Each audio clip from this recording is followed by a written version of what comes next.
હવે વડા ખાવા માટે અમદાવાદ જવાની બિલકુલ જરૂર નથી। આજે આપણે વરસાદમાં ખાવાની મજા પડે તેવા અમદાવાદના પ્રખ્યાત દાળ વડા બનાવીશું। જો આ ટિપ્સથી તમે વડા બનાવશો તો તમારા વડામાં તેલ ક્યારેય નહીં પીવે અને આમાં સોડાનો ઉપયોગ પણ નહીં કરવો પડે।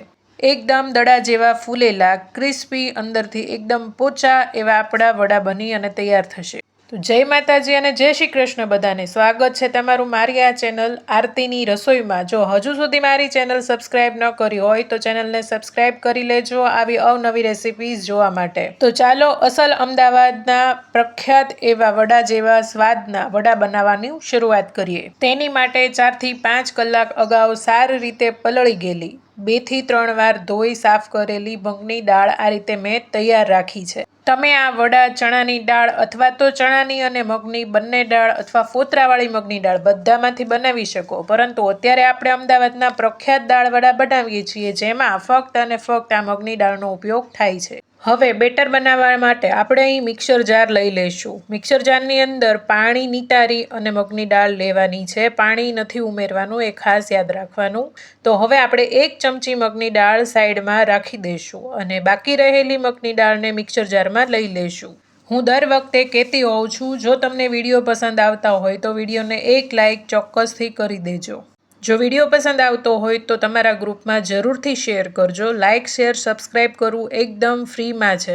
હવે આપણે આ દાળને સારી રીતે પીસી લઈશું। તો એકદમ ઝીણી એવી પીસવાની છે। હું તમને ખોલીને પણ બતાવું। સ્ટાર્ટિંગમાં પાણી નથી ઉમેર્યું, એકદમ સરસ આ રીતે મિક્સ કરવાની। કોરી દાળ છે, ઉપર થોડા દાણા આવી જાય તો એ બધા ચમચીથી મિક્સ કરી અને ફરીવાર પીસવું।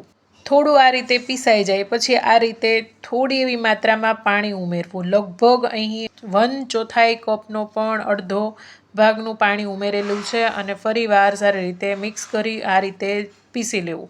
જેટલું તમે વધારે પીસશો એટલું તમારે હાથેથી બેટર ફેટવાની જરૂર નહીં પડે।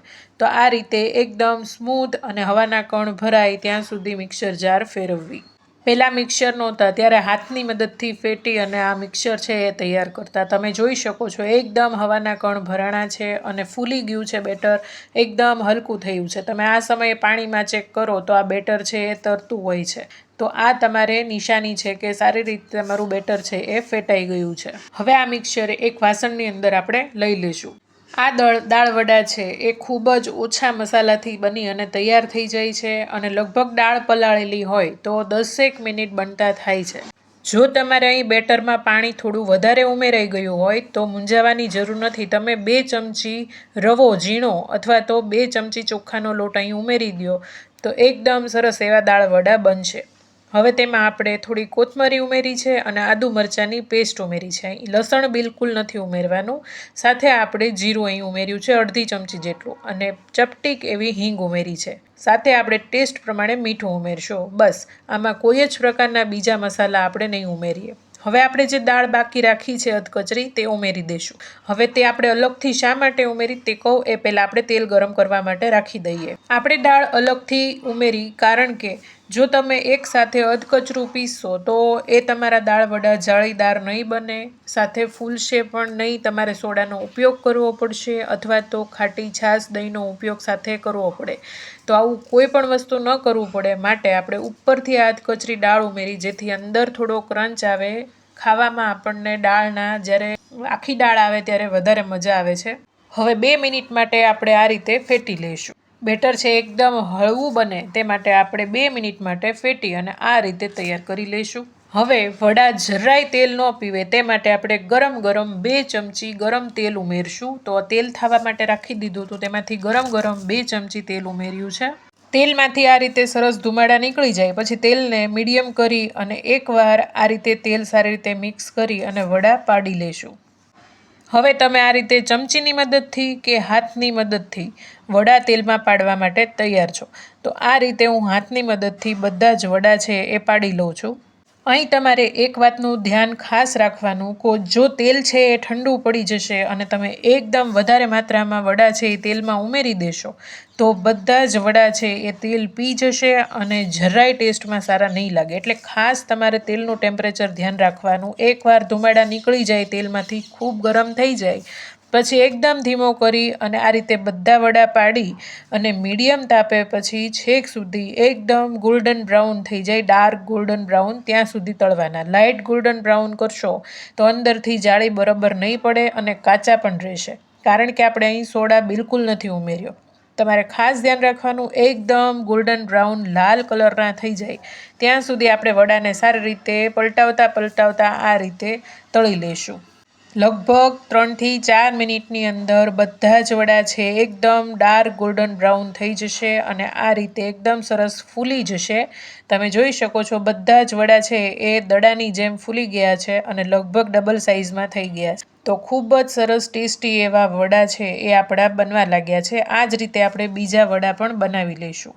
બીજા ભજીયા ગોટાની જેમ તમે આ વડાને પણ થોડા અધકચરા તળી અને જો તમારે જમવામાં વાર હોય કે અગાઉ તમારે મહેમાન આવે એ પહેલાં બનાવીને રાખવા હોય તો આ રીતે થોડા ચડી જાય પછી આપણે તેને તેલમાંથી બહાર કાઢી અને રહેવા દેવાના. જ્યારે જમવા બેસવાનું હોય કે પીરસવાના હોય ત્યારે સરસ એવું ગરમ ધુમાડા નીકળતું તેલ થઈ જાય પછી એકવાર ઉમેરી ને સરસ એવા ગોલ્ડન બ્રાઉન કલરના કરી લેવાના. બીજી વાર ગરમ કરો ત્યારે પણ એ વાતનું ધ્યાન રાખવાનું કે તેલ સારી રીતે ધુમાડા નીકળતું હોવું જોઈએ. ઠંડા તેલમાં તમે જો ઉમેરશો તો વડા છે એ લગભગ તેલ બધું પી જતા હોય છે. નાની ટિપ્સ અને ટ્રિક્સથી તમે કોઈ પણ ભજીયા ગોટા કે વડા બનાવો તો તમારા પરફેક્ટ એવા જ બનશે.